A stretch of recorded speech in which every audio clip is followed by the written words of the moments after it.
All right, all right, all right. I'm so excited. Welcome to another live episode of the Black Mind Garden. And I am super excited. In fact, I just had an opportunity recently. I think it was was it 2 days ago? It seems like it was only It 2 days was ago. really recent. It was very recent to record on this guest's podcast. And I am so excited. We're about to have an amazing conversation. And I have to say, behind the scenes, we just had another amazing conversation. So this is like part one of a two-part conversation. I really want to welcome today to the podcast, Dalia. Kinsey is the owner of Kinsey Wellness and Communications. And Dalia teaches body-led eating as a mindfulness tool and joy-centered way of eating. And one of the things that we talked about that hasn't been talked about is how systemic oppression impacts body image. So thank you, Dalia, for coming on. Welcome, welcome, welcome. Thanks so much for having me. I've been listening to a lot of your recent episodes and just so much of it resonates. And I just think it's interesting how much prior to 2020, it felt like everywhere I went, whether it's to see a healthcare provider or like a mental health professional, everyone kept denying that how we are socialized influences how we see ourselves Mhm. and how we're able to take care of ourselves. But the reason that so much of the themes that you cover in your show feel like, oh, she's talking right to me, is both being from the South, both being Black. Like, it's really tremendous the influence that it has being racialized. Mhm. And it's incredible that up Yeah. until I feel like as recently as 2020, it was really difficult to find somebody who would acknowledge the influence that people making such a big deal out of one physical characteristic, the color of your skin, Right. can have on your entire life. Yes. And we knew it was happening. Mhm. And among people that were having the experience of being racialized, we always knew it was a thing. Mhm. But because the majority of the people who help you take care of yourself in a country that's made it so difficult for people to complete all the training to have an MD behind your name, Mhm. excuse me, behind your name, Bless you. often the people you're talking to don't have that same lived experience. Right. And if they were always told that it's best to pretend you're colorblind, like that makes you a nice person, and that Right. the only people that are racist are people who like don those hoods. And if Mhm. you're not friends with the Grand Dragon, then you're fine. There's no Right. such thing as unconscious bias, and Right. everything is fine. If Right. that is who's typically been taking care of you, and Yeah. that's who's been in a position of authority for most of your life, Mhm. then there's been that tension there of, well, at the house, people say this influences how I'm treated and Yeah. obviously will affect how I feel and Yeah. walk and move through the world. Mhm. But every time I see someone in a position of authority who has the type of secular education that I've been trained to Mhm. respect, and I've been trained to devalue other ways of obtaining knowledge, like indigenous ways Right. or word of mouth or things that we do within our own community, Yeah.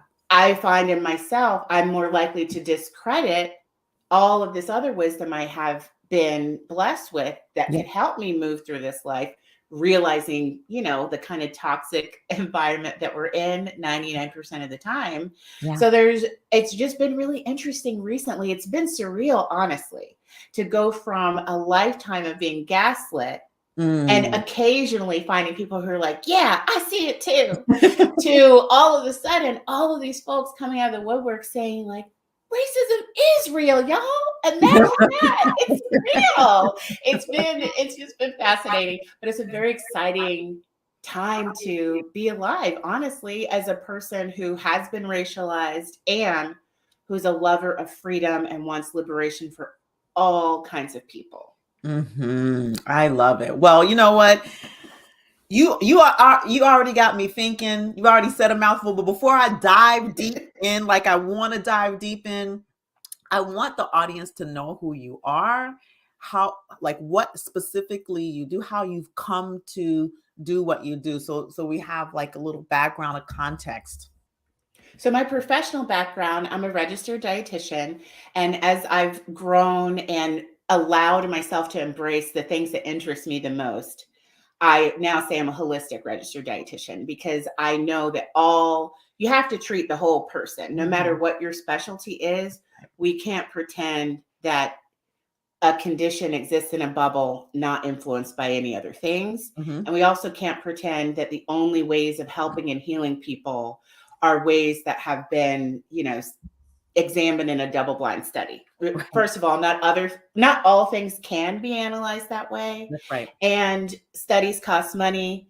And who wants to fund a study for something that potentially will never generate any money? So that's that's another set of challenges. Right. But I grew up with an American parent and a non-American parent, and my non-American side of the family was always really into using plants, using things in your environment to help you from a wellness perspective.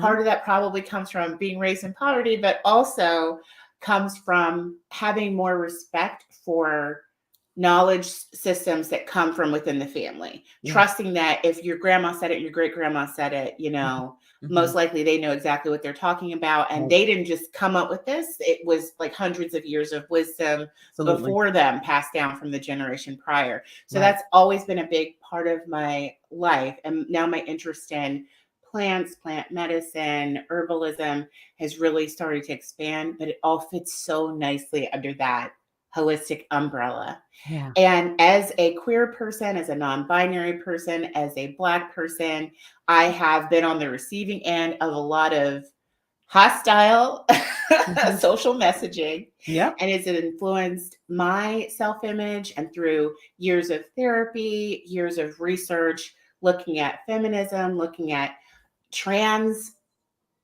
feminism, really looking at equity and egalitarianism through a trans lens, through a queer lens, moving beyond just that usually cis white het lady feminism that of my youth, right? That used to be all that I had access to. Yeah. I've really been able to piece together all of the different ways that how we're treated as children and the messaging we're exposed to as children based on identities that we know we have or don't yet know we have, how that really influences your relationship with your body and your relationship with control and your relationship with food and your ability to trust yourself.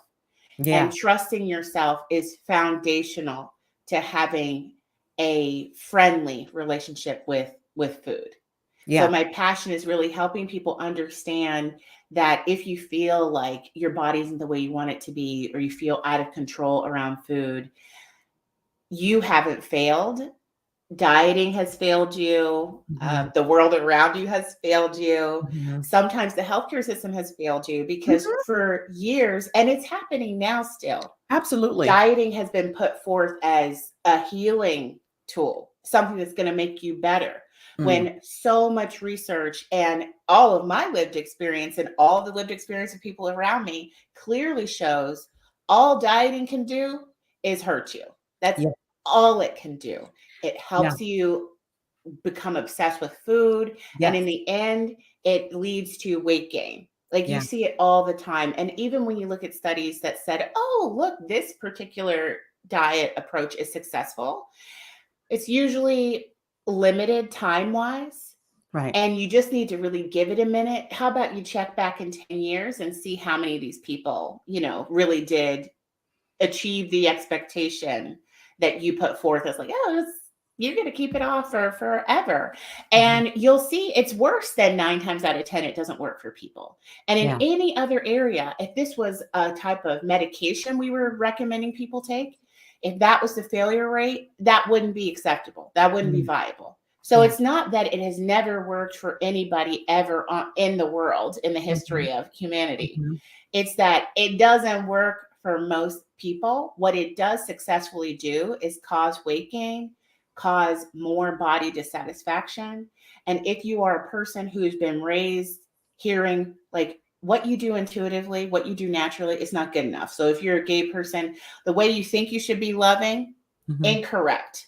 If you're a trans person, the way you think you should be presenting your gender, incorrect. If you Mhm. already have that in you, that like, Mhm. oh, I'm wrong, I'm wrong, I'm wrong, I'm wrong. Mhm.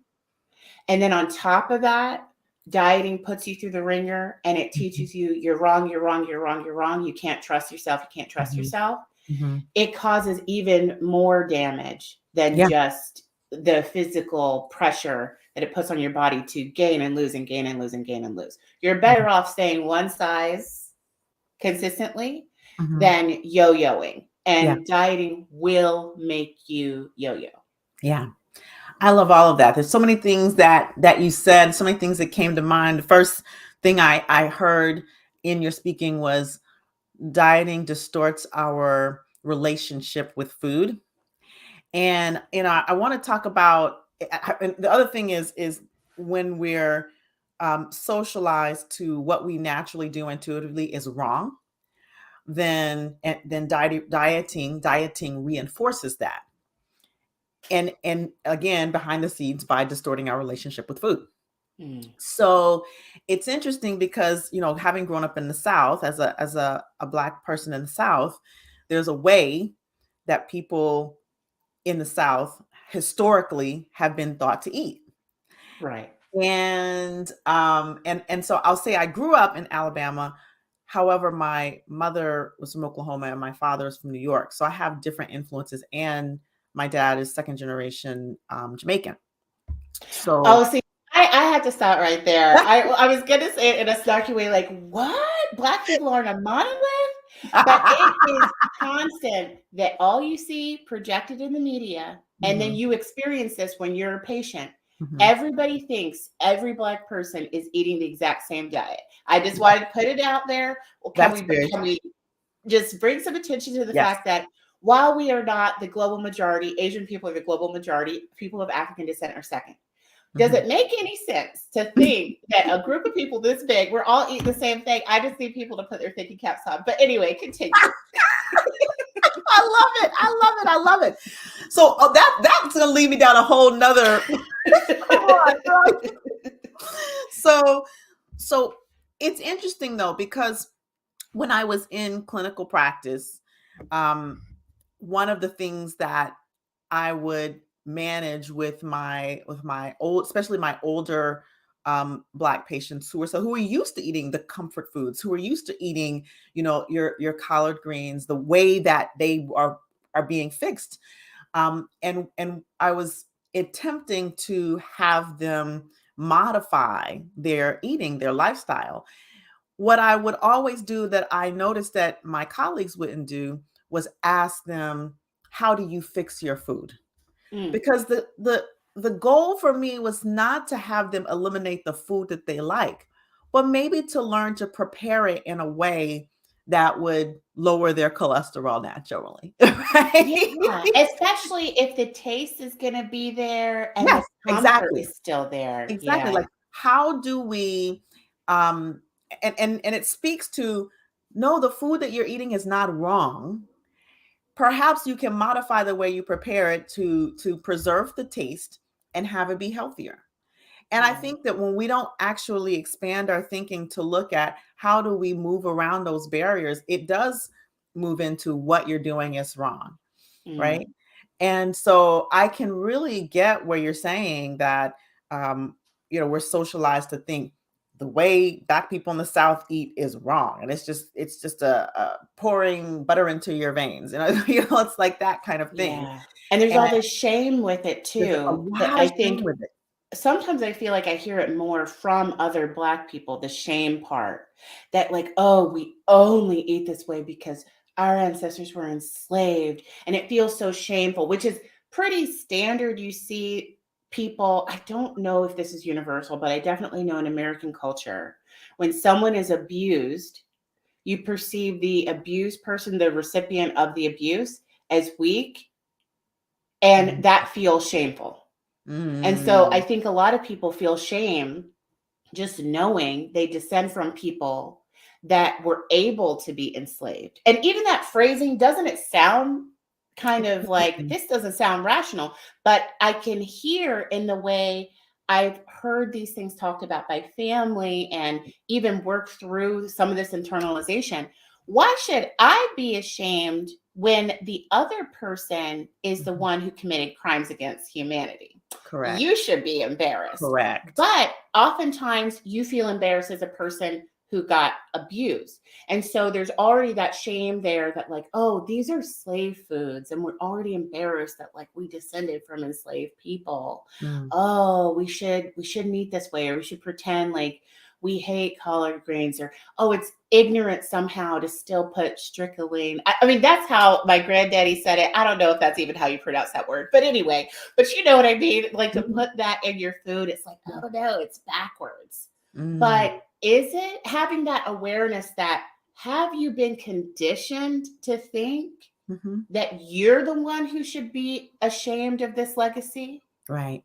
When you address that with like your rational mind as an adult and you just look at it, does that really make sense to you? Is that thought yours, or did you inherit that? Did somebody pass that on to you? Right. Did someone present that line of thinking to you when you were too young to filter it or question it? And it came to us from so many different angles, that type of messaging. So it's been helpful for me to question what can be celebrated about the way enslaved people survived, the way people fed themselves and survived when they were being given rotten food and asked to work insane, long, intense hours, being literally worked to death in many instances. Where is the beauty? Where is the part of that we can celebrate, and what part of maybe what we're doing doesn't serve us anymore? And that's an individual decision, because for one person, like even in between my spouse and I, it's insane what his body will tolerate and handles with no problems. You know, in order for my cholesterol to be where I want it to be, I can't eat animal products. I look at an animal product and it's like shoop, through the roof. I mean, number one, your body also makes cholesterol. So sometimes that's a challenge. Like maybe it's not what you're eating. Maybe it's you. It's the metabolism. Yeah, it's there can be genetics involved. There can be metabolism involved. But what I want to point to something here is that while there are aspects, so I think when we begin to get rid of the shame associated with the origins of our eating, and we're talking specifically now, about, we have been talking about Black enslaved people, and I want to just acknowledge that there are many other, cultures that were enslaved as well that maybe have experienced the same thing, right? And so, like, there's the whole. I saw a TikTok where in it was a Japanese creator who was parodying what a stereotype of, oh, we only eat rice, right? And so I can't speak to say if there's a similar dynamic in the culture with the shame. With the shame. But what I can say is that when we begin to let go of the shame of the historical eating, of how we eat, period, then it's actually easier to make the change, right? Because we know that we can then enjoy. It's like you're not giving up your food, and you may be shifting the ratio of how much you eat certain foods. You may be shifting the ratio of certain ingredients that you normally put in foods.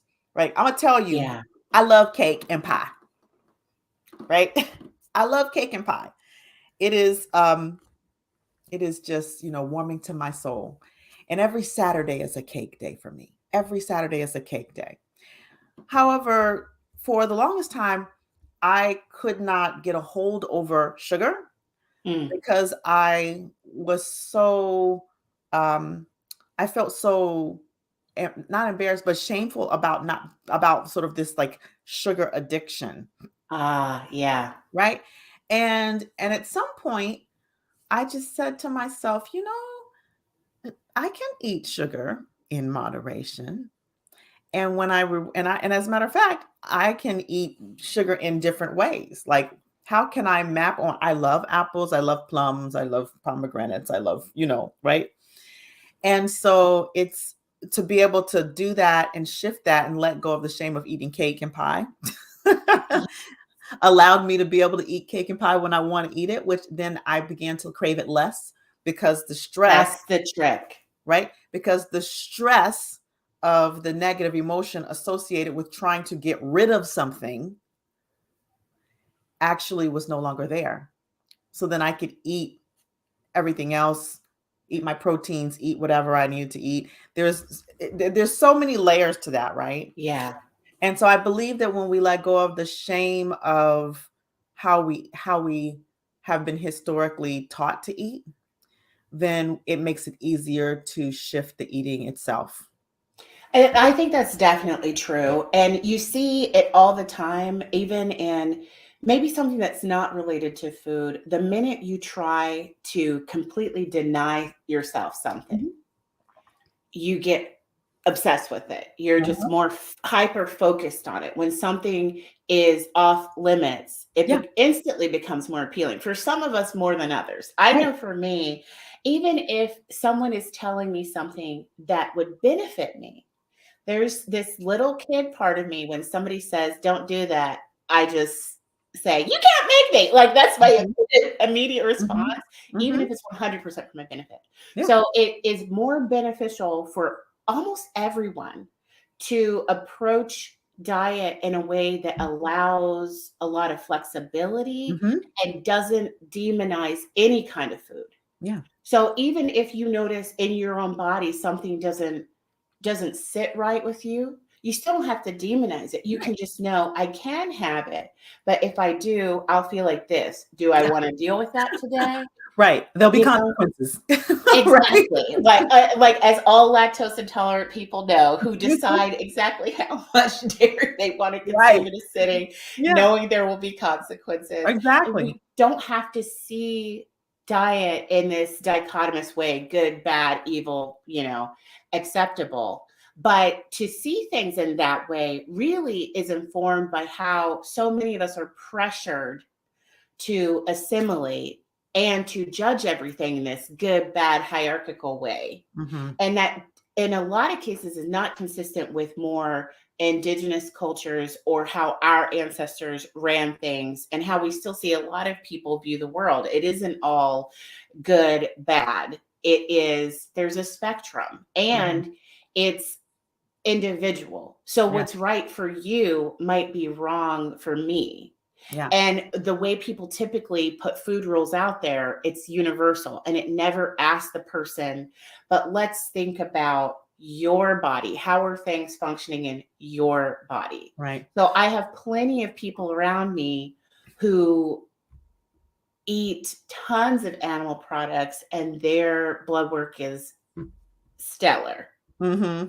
And for me, it just hasn't been the case. And then I also wonder how much my relationship with eating animals psychologically has influenced how my body processes it. I never was too hyped about it from Charlotte's Web forward. I was like, I don't know if I should be doing this.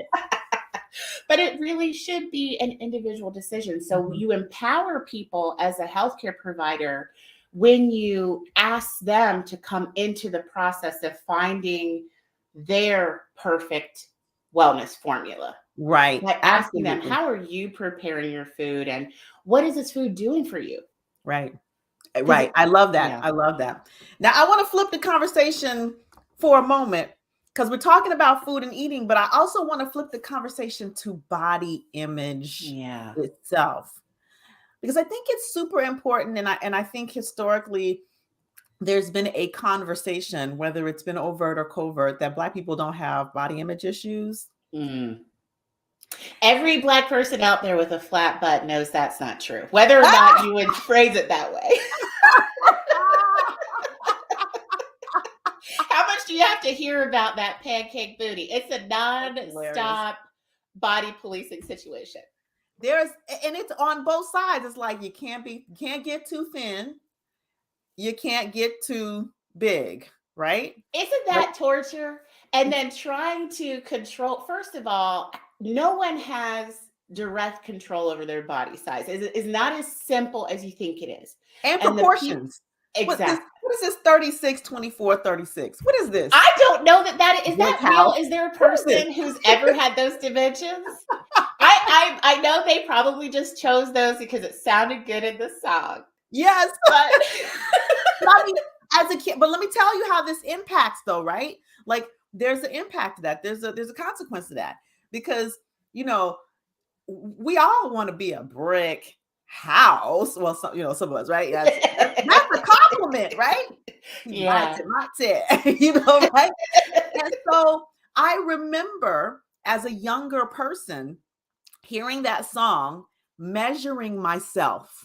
Oh, Like how close to and I know, I mean, like, I'm not even close up top to a 36 anything, right?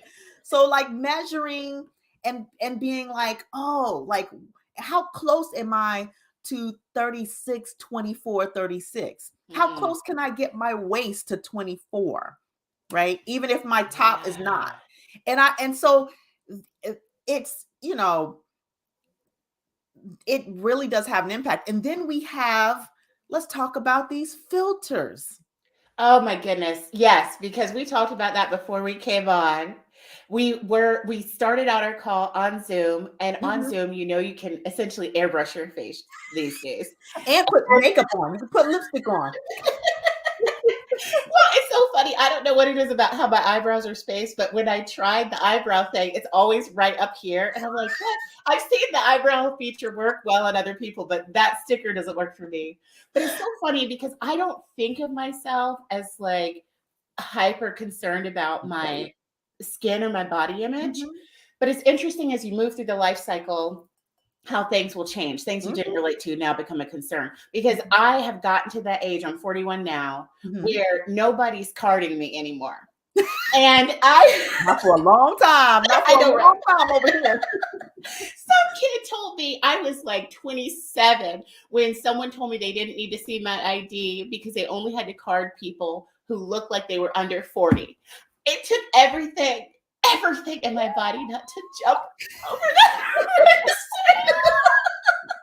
But that's another identity. Being a person of age is a stigmatized identity. It's a marginalized identity. And basically being marginalized is you're made to feel that you're not important. And there's so many different ways people can do that. Basically by making you invisible, like never showing people of age on TV. Doing things that they could have done in their 20s. Like you can only be some boring grandparent or something. You can't be a grandparent who has an active life and who has her own stuff going on. It's very rare that you see that. But I didn't realize that I had internalized that stigma about getting older until people kept reminding me, you look old, like you get the messages everywhere. So I noticed that increased concern about my skin. And when the little Zoom airbrush feature came on, of course I used it, right?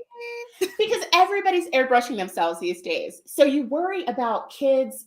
When we were kids, you got a lot of distorted ideas about what a body can look like from magazines and sometimes from television.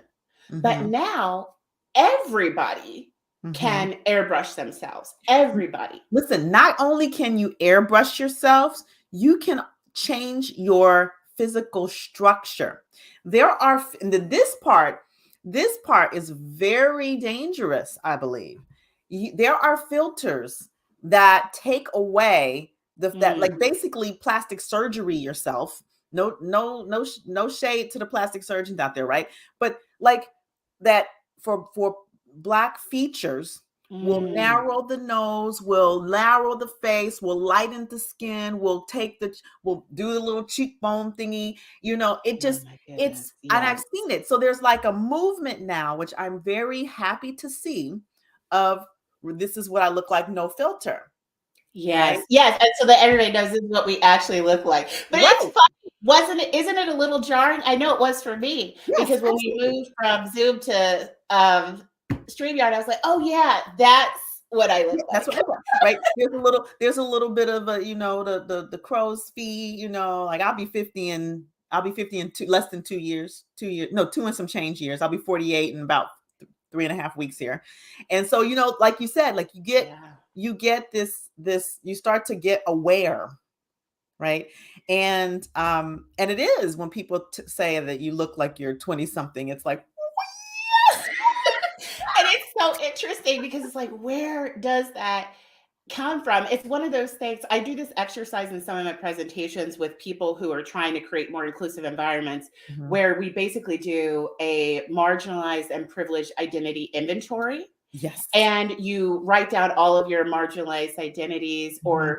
and then I point out to people after they've done it, if you didn't even think about an identity, it's probably because it's one where you have more power or privilege. And Mhm. I didn't notice it in myself. Someone pointed it out to me. This is why we need a diverse group of people around us, Yeah. because people have to hold up the mirror for you. You Right. usually can't see it. It's Mhm. called unconscious for a reason. Mhm. But people kept showing me, because I did it more than once, you keep leaving out age. And I'm like, that's because I'm on the cusp. I'm not really experiencing Right. ageism yet. Right. I'm like just barely getting there. Mhm. I'm sure in 20 years, I will never forget to Mhm. put age on there as one of my marginalized identities, but I'm not actually there yet. So that's just one of those really interesting ones.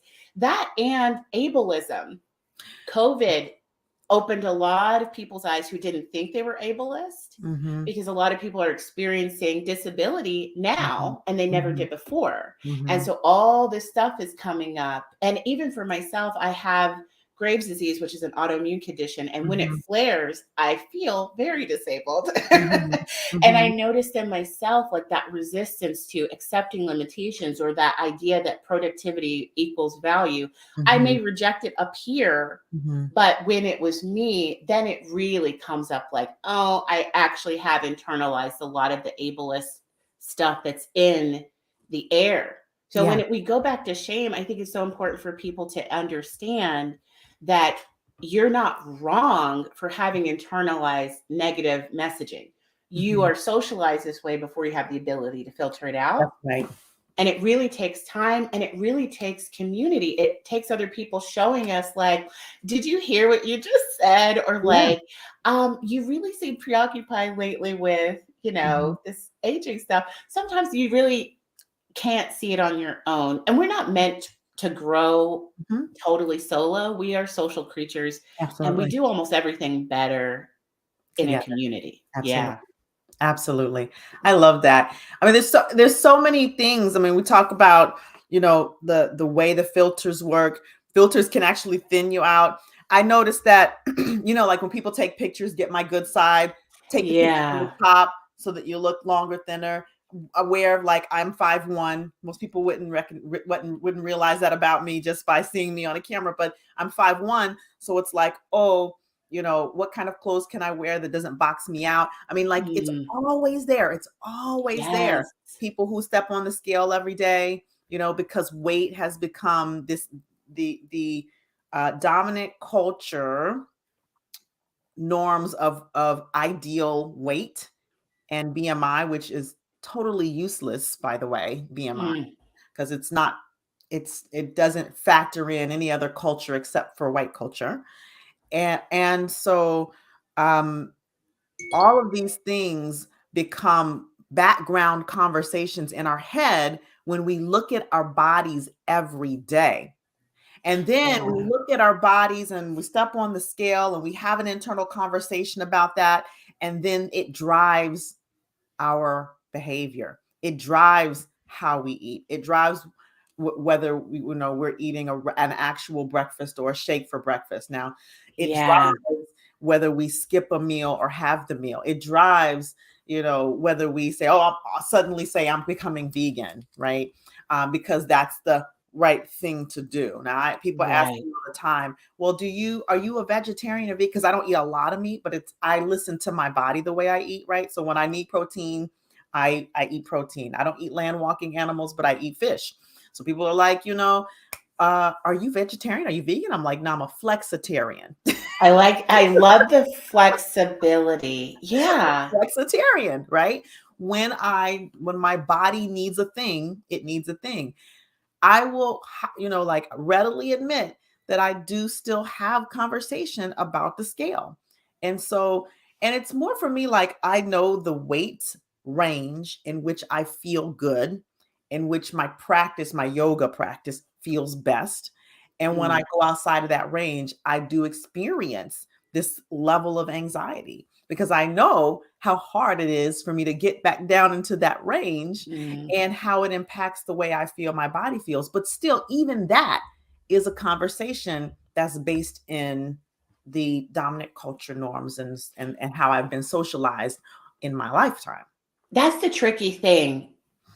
Not making people wrong for responding to the environment we live in. Because you see it all the time. Like, I really love Lizzo. And living in a bigger body and being a Black woman, people they're so hypercritical. Like you said earlier, there's these Black American standards for what is cute, and then there's the dominant culture standards, and you're always like trying to land in the middle, which is so stressful for your body because we're trying to control something that our body should lead. And your body will respond to your life. So like you being deep in your yoga practice, your body is, trying to do the best it can for what you want to do.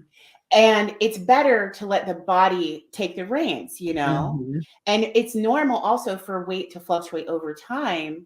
But when we're dealing with the real world pressure of people are going to make comments, like people will shower you with compliments if you lose weight. And people will either have nothing to say at all, which also sends a message when they went from "you look great" to "hi," Yeah, right, exactly. Or like they raise an eyebrow, like, oh. Right. Or "are you okay?" Or like, "I'm a little concerned," or like, "what are you eating? How are you feeling?" When nobody asks. Yeah, nobody ever asks, "Are you okay?" when you lose weight. But it's so interesting. Unless you lose too much. Oh, this is true. Because Chadwick Boseman, people were Oh. talking about Chadwick Boseman. They had no idea what was going on. And when he lost so much weight, anytime in our community, someone loses too much weight. So that is true. And that does feel like a very Black thing. And I know that definitely exists in a lot of other cultures as well. When you get to a certain point, everybody thinks you look ill. But sometimes that weight loss was natural for you. Right. So then it starts to feel like you really can't win. So then for me, the goal is let's just stop body policing, period. Exactly. And let the body do what it does, right? But then too, we have to acknowledge that concept of body positivity, like everyone, if you're really free, everybody accepts their body all the time. That's not realistic. It's not. And what if you're a trans person? What if you're a trans person and you're tired of being misgendered because everybody feminizes fat? Then to tell you, oh, just accept and love your body, that doesn't make any sense. So you really have to give people more room to accept the reality of what is, that we live in a world that is very focused on weight, that feminizes fat, that thinks that gender is binary, and that can be really tough. So just giving yourself more compassion, understanding that there's two things we're trying to hold here. Your body is wise and it's best to let it take the reins. Yes. And you're in a pressure cooker, and what is right for you can change over time, and that's okay. Yes. I really love that last part. If there is nothing else that you can take away is that let your body take the reins and understand that what is right for your body and you can change over time. That is such a wonderful, like, mic drop. So, I mean, listen, me and you, we could talk for hours. We talk for we've got it. We almost did a whole podcast before the podcast. And I really want to thank you for just leading this conversation because I think it is something that's not talked about a lot. And and I know this is going to be there's going to be a part 2 and possibly a part 3. Right. I'm really excited for our next conversation. You better schedule with me as soon as we hang up this call. Absolutely. But yes, I just appreciate you. And what I would like for you to share with the audience is, if we have anyone in the audience, I mean, if there's anyone who's listening, whether they're listening live, whether they're listening replay, who wants to get in touch with you, how can they reach out to you? If you visit daliakinsey.com, that's DALIAKINSEY, you can message me there, or you could send me an email, hello@daliakinsey.com. Mhm. And also, if you're really interested in trying to take a closer look at what your body is telling you and how to even follow the body's cues, because we said follow the body's lead. If we've been ignoring our body for a long time, that may not make any sense to us. Like, what does that even mean? I have a free intro guide to body-led eating. It's on the website, and it is, I already said free. Anyway, and it comes with a guided meditation, because mindfulness and really learning to pay attention to what the body's doing and saying is a big part of making this an easier process for you. So the bundle comes with a little PDF and the meditation for you to get started. Awesome. Awesome. And you all listening live, listening on the replay, I like to call it, this will be in the show notes. So if you're listening on the replay, if you're listening audio, you can get this information through the show notes. If you're listening live, we are going to add this information to, if you're on YouTube, to the description. This information will be, just readily available, whether you're on Facebook, LinkedIn, for you. So reach out. And also, Dalia, you're on LinkedIn. We're connected on LinkedIn. Yes. Are you on Facebook and Instagram as well? I'm a ghost on Facebook. LinkedIn is really the best place to find me. LinkedIn. I find social media so exhausting, but is. LinkedIn, it feels fine. It feels like workable. There's ease there. Exactly. So yeah, reach out. So reach out on LinkedIn if you're having trouble accessing any of these other pathways to get in touch with Dalia. So Dalia, thank you so much for coming on. I can't wait for our next conversation. Really. Thank you. It's been a pleasure. Yes. And audience, I always say thank you for listening, because there is no podcast without our audience. Please share this episode. Share it with a friend. Share it with a family member. Share it with a colleague. Share it with someone you know. Share it with someone you meet on the street. It doesn't matter, because this information is so important to get out there, and how we impact people is by sharing. So share the episode, share the podcast, leave a review for us so that the people coming behind know that we're making a difference. All right. So with that said, go and check out Dalia Kinsey. All of her information will be right in the show notes. And we look forward to seeing you on our next episode. Have a great rest of the day and a great rest of the week. Namaste, y'all.